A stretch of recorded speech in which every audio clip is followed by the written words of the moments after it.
నేను గతంలో ఇంతవరకు విదేశాలకు వెళ్ళింది రెండే రెండు. ఒకటి దుబాయ్, ఇంకోటి సింగపూర్. సరే, నా జీవితంలో విదేశాన్ని వెళ్తమే సాధ్యం అనుకోలేదు.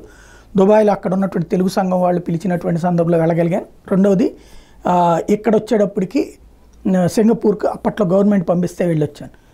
సింగపూర్ చూసినప్పుడు అది 4 రోజులు చూస్తే 7 చూసిన రోజు అయ్యే కనబడుతున్నాయి ఏరియాలు. దేశంలో ఇంకో పార్ట్కి అంటున్నారు.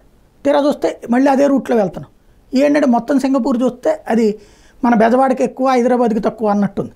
అంతమించి ఏం లేదు. దేశం అంతా కలిపితే అంతే. అప్పుడు కానీ అర్థం కాలేదు. ఇంకోటి అక్కడ నిర్మాణాలన్నీ కూడా చైనా వాడు, మలేషియా వాడే వచ్చినే చేస్తారు. అదో రకంగా చెప్పాలంటే మీడియేటర్ కంట్రీ అనమాట. వాస్తవంగా భారతదేశాన్ని సింగపూర్తో పోలుస్తుంటాం. ఓ నగరాన్ని అంటే ఒక కార్పొరేషన్ని ఒక విశాలమైన దేశంతో పోలుస్తూ ఉంటాం. అదొక విచిత్రం. నరేంద్ర మోడీ అందుకనే తాజాగా ఓ లెక్క చెప్పారు. ఆయన దేశంలో అసలు మన దీవులు ఎన్ని ఉన్నాయి అంటే, ఇప్పుడు సింగపూర్కి ఎందుకయ్యా అంటే ఆ దీవుల కారణంగా అందము లేకపోతే ఆ లుక్కు వీటి కోసం అక్కడ కంపెనీలు వస్తూ ఉన్నాయి కదా. ఇట్లాంటిది ఇప్పుడు మనకి మొన్న అండమాన్ నికోబార్ ఐలాండ్స్లో ఎట్లయితే డెవలప్ చేస్తున్నారో అట్లా దేశవ్యాప్తం మన దీవులు ఎన్ని ఉన్నాయి లెక్క తీయమని అడిగితే అధికారుల్ని 1300 ఐలాండ్స్ ఉన్నాయి అని చెప్పి తేలిందట.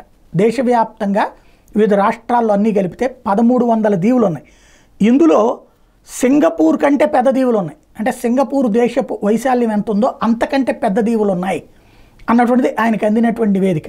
దాన్ని బట్టి ఇప్పుడు ఆయా దీవులన్నిటి మీదన ప్రత్యేక కాన్సన్ట్రేట్ చేసి ఆయా దీవులని టెక్నికల్ హబ్స్ కిందన అట్లాగే మ్యానుఫ్యాక్చరింగ్ హబ్స్ కిందన మార్చేటటువంటి ప్లానింగ్తో ముందుకు వెళ్తామని చెప్తున్నారు. మోడీ చాలా పకడ్బందీ ప్రణాళికతోనే ఉంటారు. వ్యాపారాలు ఎట్లా చేయాలన్నది తెలిసిన గుజరాత్ తోడు.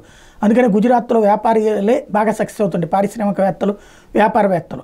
అలాగే అందుకనే సాగర్మాల ఇంతకుముందు వాజ్పేయి టైంలో తీసుకొచ్చింది స్వర్ణ చతుర్భుజి, హైవేలు ఒకదానికొకటి అనుసంధానం అయితే ఈయన సాగర్మాల అంటూ సముద్రాలు ఒకదానికొకటి అనుసంధానం చేసేటటువంటి ప్రాజెక్టులు తీసుకొచ్చారు. అనుసంధానం అంటే సముద్రాన్ని కలపడం కాదు, ఒక సముద్రం నుంచి ఇంకో సముద్రం దగ్గరికి ట్రాన్స్పోర్టేషన్ హబ్స్ని తయారు చేసేటటువంటి చేసుకొచ్చారు. అట్లాగే ఇప్పుడు దీవులు అంటే నీళ్ల మీదన వ్యాపారం చాలా పెద్దది ప్రపంచవ్యాప్తంగా. దాని మీద సీరియస్ కాన్సన్ట్రేట్ చేస్తానని ప్రకటించారు మోడీ.